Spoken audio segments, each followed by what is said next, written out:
আসসালামু আলাইকুম ওয়ারহমতুল্লাহ। প্রিয় দর্শক, আজ আমরা এমন এক গল্প শুরু করছি যে গল্প মানুষের ইতিহাসের শুরু থেকেই চলছে এবং কিয়ামত পর্যন্ত চলতেই থাকবে। এই গল্প কোনো রূপকথা নয়, কোনো কাল্পনিক চরিত্রও নয়। এই গল্প এক বাস্তব শত্রুর, যে শত্রু ঘুমের মধ্যেও পথভ্রষ্ট করে, যে শত্রু নামাজ থেকে দূরে রাখে, যে শত্রু গুনাহ করিয়ে দিয়ে হাসে আর শেষে বলে আমি তো দায়ী নই। এই শত্রুর নাম হলো ইবলিশ। প্রথমেই একটি ভুল আকীদা ভেঙে দিই। অনেকে মনে করেন ইবলিশ একজন ফেরেশতা ছিল, কিন্তু কোরআনে এই ধারণা একেবারেই বাতিল করে দেয়। আল্লাহ বলেন সে ছিল জিনদের একজন, অতঃপর সে তার রবের আদেশ অমান্য করলেন। সূরা কাফ আয়াত 50।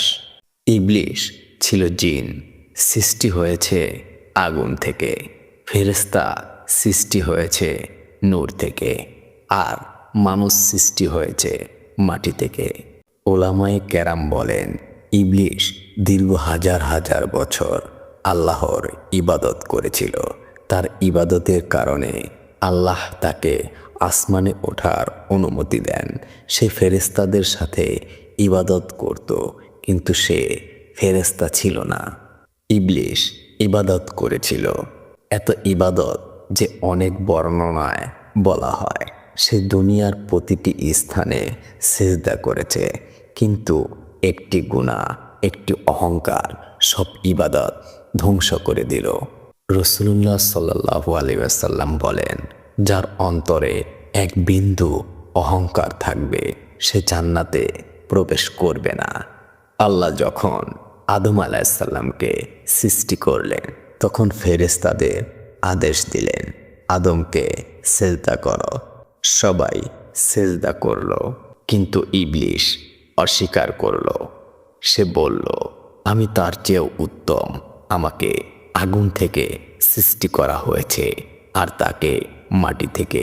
এটাই ছিল প্রথম অহংকার, নিজের বুদ্ধিকে ওহীর উপর প্রাধান্য দেওয়া। তখন আল্লাহ বলেন এখান থেকে বের হয়ে যাও, তুমি অভিশপ্ত। এখানে শেষ হতে পারত, কিন্তু ইবলিশ আরেকটি জিনিস করলো। সে তওবা করল না, বরং সে বলল আমাকে কিয়ামত পর্যন্ত সময় দাও। আল্লাহ তাকে সময় দিলেন, কিন্তু ভালোবাসা দিয়ে না, পরীক্ষা হিসেবে। ইবলিশ তখন শপথ করল আমি তাদের সবাইকে পথভ্রষ্ট করব, কিন্তু আল্লাহ সঙ্গে সঙ্গে সীমা টেনে দিলেন। তবে আমার খাঁটি বান্দাদের ওপর তোমার কোনো ক্ষমতা নেই। আজ ইবলিশ আমাদের সামনে দেখা দেয় না, কিন্তু তার চিন্তা আমাদের মাথায় ঢুকিয়ে দেয়। আল্লাহ তাআলা কোরআনে সরাসরি প্রশ্ন করেন, তোমরা কি আমাকে বাদ দিয়ে ইবলিশ ও তার বংশধরদের বন্ধু বানাও? সূরা কাফ আয়াত 50। একটি মাত্র আয়াত, কিন্তু ভয়ঙ্কর ঘোষণা। ইবলিশের সন্তান আছে, তার বংশ আছে। সে একা নয়, সে একটি গোষ্ঠীর নেতা। এটা কোনো বিচ্ছিন্ন শত্রু নয়, এটা একটি পূর্ণ শয়তানি সাম্রাজ্য। রাসূলুল্লাহ সাল্লাল্লাহু আলাইহি ওয়াসাল্লাম বলেন ইবলিশ পানির উপর তার সিংহাসন স্থাপন করে, তারপর সে তার সেনাদের পাঠায়। সন্ধ্যায় তারা ফিরে এসে রিপোর্ট দেয় কে কি ফিতনা করলো। সহিহ মুসলিম। এই হাদিস থেকে বোঝা যায় ইবলিশ আবেগে কাজ করেন না, সে পরিকল্পনা করে, সে বিশ্লেষণ করে। ইবলিশের সৈন্যদের মধ্যে একজন বলে আমি এক লোককে মদ্যপান করালাম। ইবলিশ বলে তুমি কিছুই করনি। আরেকজন বলে আমি এক দম্পতির মধ্যে ঝগড়া লাগালাম। ইবলিশ বলে আরো চেষ্টা করো। তারপর আর একজন সবচেয়ে ভয়ঙ্কর রিপোর্ট করে আমি স্বামী স্ত্রীর মধ্যে বিচ্ছেদ ঘটিয়েছি। তখন ইবলিশ তাকে কাছে ডেকে নেয়, মুকুট পরায়, বলে তুমি সেরা। প্রিয় দর্শক, পরিবার ভেঙে গেলে কি হয়? সন্তান ঈমান হারায়, সমাজ নষ্ট হয়, গুনাহ সহজ হয়। এই জন্যই ইবলিস জানে একটি পরিবার ভাঙা মানে একটি প্রজন্ম ধ্বংস। আজকের তালাক সংস্কৃতি, ব্যভিচারের স্বাভাবিকরণ, পরকীয়া সবই এই শয়তানের মিটিংয়ের ফল। ওলামায়ে কেরাম বলেন, ইবলিস তার বাহিনীকে বিভাগ ভিত্তিক ভাগ করেছেন। যেমন আকীদা ধ্বংসে বিভাগ, যেখানে আছে আল্লাহর অস্তিত্বের সন্দেহ, কোরআন নিয়ে প্রশ্ন, আখিরাতে অস্বীকার। দ্বিতীয়, ইবাদত নষ্ট বিভাগ, যেখানে আছে নামাজে অলসতা, ওযুতে সন্দেহ। তৃতীয়, চরিত্র ধ্বংস বিভাগ, যেখানে আছে ব্যভিচার, অশ্লীলতা, চোখ ও হৃদয়ের গুনাহ। চতুর্থতে আছেন সমাজ ধ্বংস বিভাগ, যেখানে মিথ্যা, সুদ, জুলুম। আর এর সব কিছুর পেছনেই আছে আলাদা আলাদা শয়তান নিযুক্ত। রাসূলুল্লাহ সাল্লাল্লাহু আলাইহি ওয়াসাল্লাম বলেন, নিশ্চয়ই শয়তান মানুষের শরীরে রক্তের মতো প্রবাহিত হয়। সহিহ বুখারী ও মুসলিম। সে চোখে কিছু ঢোকায়, কানে কিছু ফিসফিস করে, মনে সন্দেহ ফেলে, আর মানুষ ভাবে এটা তো আমার নিজের চিন্তা। সবচেয়ে বিপজ্জনক ভুল ধারণা কি জানেন? আমরা মনে মনে ভাবি আমি ভালো মানুষ, শয়তান আমাকে ছুঁতেও পারবে না। ইবলিস তো সাহাবীদেরকেও ফাঁদে ফেলতে চেয়েছিল, কিন্তু তারা বেঁচে গেছেন, কারণ তারা আল্লাহর কাছে আশ্রয় চেয়েছিলেন। সূরা কাহফের 50 নম্বর আয়াতে আল্লাহ বলেন, তোমরা কি আমাকে বাদ দিয়ে ইবলিস ও তার বংশধরদের বন্ধু বানাও? এই আয়াতে উলামায়ে কেরাম বলেন, যেখানে বংশধর বলা হয়েছে সেখানে সন্তান থাকা সম্ভব। ইমাম কুরতুবী রহমতুল্লাহ আলাইহি বলেন, ইবলিসের সন্তান আছে এই বিষয়ে অধিকাংশ আলেম একমত, কিন্তু স্ত্রী এখানে ইখতালাফ আছে। অধিকাংশ আলেম বলেন, যেহেতু বংশধর আছে তাই স্ত্রী থাকা যুক্তিসঙ্গত। কিছু আলেম বলেন, জিনদের প্রজনন পদ্ধতি মানুষের মতো নাও হতে পারে। কোরআন যেখানে স্পষ্ট সেখানে আমরা স্পষ্ট থাকব, যেখানে ইখতিলাফ আছে সেখানে সতর্ক থাকব। রাসূলুল্লাহ সাল্লাল্লাহু আলাইহি ওয়াসাল্লাম বলেন, নিশ্চয়ই শয়তান মানুষের শরীরে রক্তের মতো প্রবাহিত হয়। সহিহ বুখারী ও মুসলিম। এটা কোনো কল্পকথা নয়। এর মানে শয়তান খুব কাছ থেকে কাজ করে। সে চিন্তার আগেই ইশারা দেয়, সে অনুভূতিকে প্রবাহিত করে। তাই মানুষ অনেক সময় বলে, আমি জানি এটা ভুল, তবু কেন যেন মন চাইছে। এটাই শয়তানের নীরব অপারেশন। ওলামায়ে কেরাম বিভিন্ন আচার ও বর্ণনায় কিছু শয়তানের নাম উল্লেখ করেছেন। এগুলো সব সহিহ হাদিসে এক লিস্ট হিসেবে আসেনি, তবে বহু আলেম উল্লেখ করেছেন। একজন শয়তানের নাম আছেন খান্নাস। তার কাজ হলো নামাজে মন অন্যদিকে নেয়া, জিকির শুরু হলে পিছু হটা, পরে আবার ফিরে আসা। এই জন্যই জিকির শয়তানের বিরুদ্ধে সবচেয়ে বড় অস্ত্র। রাসূলুল্লাহ সাল্লাল্লাহু আলাইহি ওয়াসাল্লাম বলেন, উযুতে ওয়াসওয়াসা সৃষ্টি করে এমন এক শয়তান আছে, তার নাম ওয়ালহান। তার কাজ হলো উযু ও ইবাদতে সন্দেহ ঢোকানো। আরেকটির নাম হলো আওয়ার। এই শয়তানের কাজ হলো চোখের গুনাহ করানো, পর্দাহীনতা, হারাম সম্পর্ক সহজ করা। আজকের ডিজিটাল ফিতনা এর বড় হাতিয়ার। আরেকজনের নাম হলো জালাম্বুর। তার কাজ হলো মিথ্যা, বিজ্ঞান ওজনে কম দেওয়া, সুদ ও প্রতারণা করা। এই কারণেই রাসূলুল্লাহ সাল্লাল্লাহু আলাইহি ওয়াসাল্লাম বাজারে ঢোকার সময় দোয়া পড়তেন। কেন শয়তান পরিবারকেই টার্গেট করে? কারণ একটি পরিবার ভাঙলে শিশু হারাম শেখে, নারী নিরাপত্তা হারায়, পুরুষ দায়িত্বহীন হয়।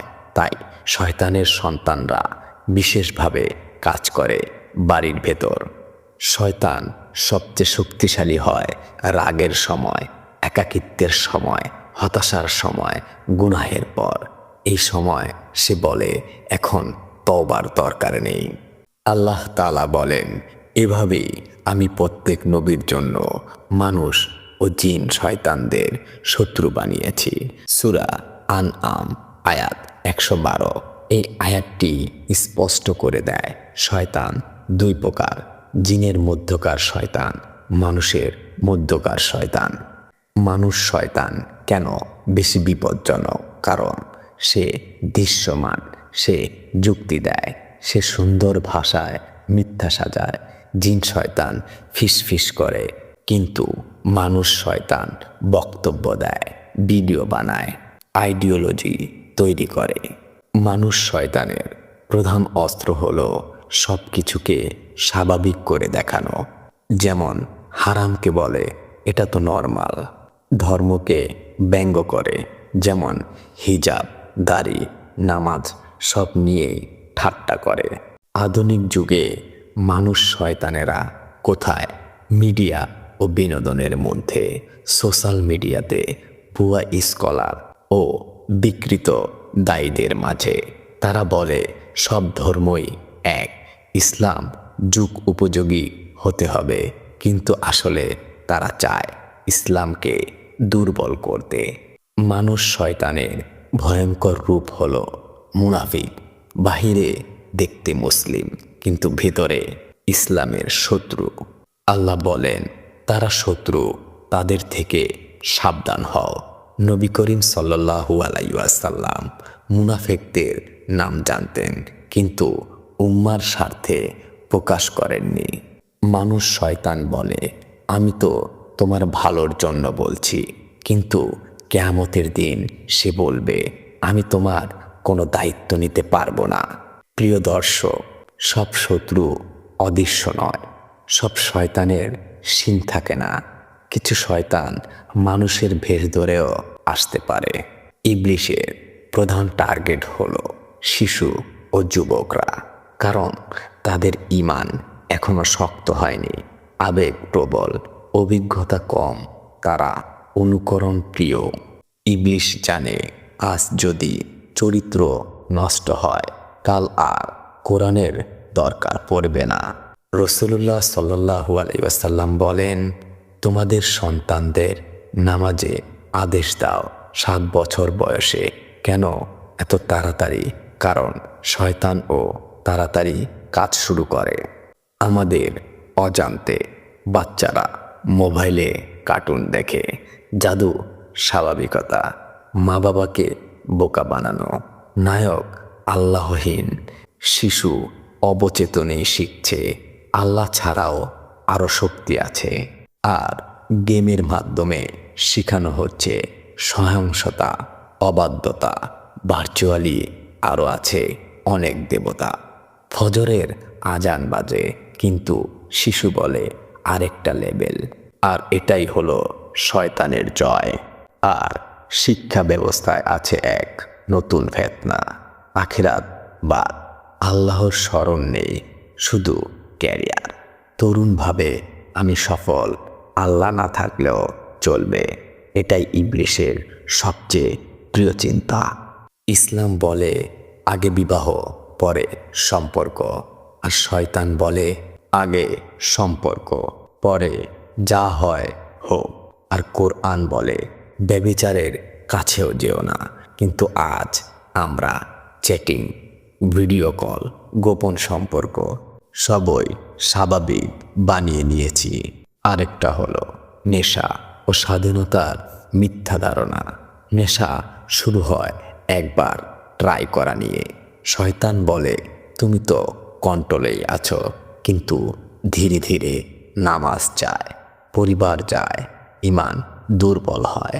রাসূলুল্লাহ সাল্লাল্লাহু আলাইহি ওয়াসাল্লাম যুবকদের বিশেষ মর্যাদা দিয়েছেন। 7 জনের ছায়ার মধ্যে একজন, যে যুবক আল্লাহর ইবাদতে বড় হয়েছে। শয়তান জানে এই যুবকই তার সবচেয়ে বড় শত্রু। তাই সন্তানদের সময় দিন, ঘরে কোরআনের শব্দ রাখুন, মোবাইল থেকে বিরত রাখুন, নিজে আমল ঠিক করুন। শিশু আগে দেখে তারপর শোনে। প্রিয় দর্শক, শিশু ও যুবক এরা শুধু ভবিষ্যৎ নয়, এরা আজকের যুদ্ধক্ষেত্রে প্রধান নায়ক। আল্লাহ তাআলা বলেন, অজ্ঞতার যুগের মতো নিজেদের প্রদর্শন করো না। সূরা আহজাব আয়াত 33। এই আয়াত প্রমাণ করে সৌন্দর্য নিজেই সমস্যা নয়, সমস্যা হলো প্রদর্শন। ইতিহাসের প্রথম পাপ কোথা থেকে শুরু? হাওয়া আলাইহিসসালামকে আলাদা করে ফাঁসানো হয়েছিল। ইবলিস জানে পরিবার ভাঙতে হলে নারী পুরুষ সম্পর্কেই আঘাত করতে হবে। রাসূলুল্লাহ সাল্লাল্লাহু আলাইহি ওয়াসাল্লাম বলেন, চোখও ব্যভিচার করে। আজ আমরা যে সকল রিল শর্টস দেখছি সবই চোখের মাধ্যমে হৃদয়ে ঢুকছে। ইবলিস বলে, দেখছই তো, করছো না, কিন্তু হৃদয় দূষিত হয়ে যাচ্ছে। আজ বলা হয় আমার শরীর, আমার ইচ্ছা। ইবলিস বলে তুমি স্বাধীন, কিন্তু বাস্তবে নারী পণ্য হয়, দৃষ্টি শিকার হয়, সম্পর্ক নষ্ট হয়। ইসলাম নারীর সম্মান ডাকে, শয়তান নারীর সম্মান ভাঙে। সৌন্দর্য যখন অহংকার আনে সেখানেই পতন। ইবলিস নিজেও পতিত হয়েছিল অহংকারের কারণে, তাই সে নারীর সৌন্দর্যের সাথে অহংকার জুড়ে দেয়। ইবলিস কেন পর্দা সহ্য করতে পারে না? কারণ পর্দা দৃষ্টি বাঁচায়, পরিবার বাঁচায়, সমাজ বাঁচায়। একজন পর্দাশীল নারী ইবলিসের জন্য পরাজয়ের প্রতীক। নারীর সর্বোচ্চ মর্যাদা ইসলামই দিয়েছেন। ইসলাম বলে মা হলো জান্নাত, স্ত্রী আমানত, আর কন্যা হলো রাহমাত। কিন্তু আধুনিকতা বলে নারী পণ্য। এই দ্বন্দ্বেই চলছে যুদ্ধ। আজ আমাদের করণীয় দৃষ্টিকে হেফাজত, সোশ্যাল মিডিয়ায় সচেতনতা। নারী যদি বাঁচে, পরিবার বাঁচে। প্রিয় দর্শক, নারী ফিতনা নয়, নারীকে ফিতনা বানানো হয়। রাসূলুল্লাহ সাল্লাল্লাহু আলাইহি ওয়াসাল্লাম বলেন, আদম আলাইহিস সালাম থেকে কিয়ামত পর্যন্ত দাজ্জালের চেয়ে বড় ফিতনা আর নেই। এই একটি হাদিসই যথেষ্ট বোঝাতে দাজ্জাল সাধারণ কোনো শাসক নয়, সে একটি ইমানি পরীক্ষা মাত্র। হাদিসে এসেছেন, দাজ্জাল দেখতে হবে এক চোখ অন্ধ, কপালে লেখা থাকবে কাফির। সে বলবে আমি তোমাদের রব, কিন্তু আশ্চর্যের বিষয় সবাই এটা পড়তে পারবে না, শুধু মুমিন পড়তে পারবে। ওলামায়ে কেরাম বলেন, দাজ্জাল হলো ইবলিসের সবচেয়ে সফল প্রকল্প। ইবলিস নিজে ইবাদত করাতে পারে না, কিন্তু দাজ্জাল মানুষকে নিজের ইবাদত করাবে। এই কারণেই দাজ্জাল ইবলিসের স্বপ্ন। দাজ্জাল মানুষকে যা দেখাবেন, যেমন বৃষ্টি নামাবেন, মৃতকে জীবিত মনে করাবেন, জান্নাত ও জাহান্নামের মিথ্যা আশ্বাস দেখাবে। কিন্তু রাসূলুল্লাহ সাল্লাল্লাহু আলাইহি ওয়াসাল্লাম সতর্ক করেছেন, তার জান্নাত আসলে জাহান্নাম, তার জাহান্নাম আসলে জান্নাত। শেষ জামানায় ইবলিস যা করবে, সত্যকে মিথ্যা বানাবে, মিথ্যাকে যুক্তি দিয়ে সাজাবে, ঈমানকে চরমপন্থা বলবে। এই সময় নামাজ ধরা কঠিন হবে, হালাল ধরা কঠিন হবে। তবে এই সময়কেই ইবলিস অনেকটা ভয় পায়, কারণ সে জানে ঈসা আলাইহিস সালাম অবতরণ করবেন, দাজ্জাল নিহত হবেন, তার 1000 বছরের স্বপ্ন ভেঙে যাবে। রাসূলুল্লাহ সাল্লাল্লাহু আলাইহি ওয়াসাল্লাম বলেন, ঈসা আলাইহিস সালাম দাজ্জালকে লুদ্দের ফটকে হত্যা করবেন। এই ভবিষ্যৎ ইবলিস জানে। ইবলিসের চূড়ান্ত শত্রু হলেন ঈসা আলাইহিস সালাম, যে ঈসাকে সেই এক সময় বিভ্রান্ত করতে পারেননি। তিনি এসে তার সবচেয়ে বড় অস্ত্র ভেঙে দেবেন। তাই শেষ জামানায় ইবলিশ হবে আরও হিংস্র, কারণ সে জানে তার সময় খুবই কম। আল্লাহ তাআলা সূরা ইব্রাহিমের 22 নম্বর আয়াতে ইবলিশের সেই ভয়ঙ্কর ভাষণ তুলে ধরেছেন। যখন সব কিছুর ফয়সালা হয়ে যাবে তখন শয়তান বলবে, আল্লাহ তোমাদের সত্য প্রতিশ্রুতি দিয়েছিলেন আর আমি তোমাদের মিথ্যা প্রতিশ্রুতি দিয়েছিলাম। এই ভাষণে ইবলিশ স্বীকার করবে সে কাউকে জোর করেনি, সে শুধু ডেকেছিল, মানুষ নিজেরাই তার ডাকে সাড়া দিয়েছেন। সে বলবে, আজ আমাকে দোষ দিও না, নিজেদের দোষ দাও।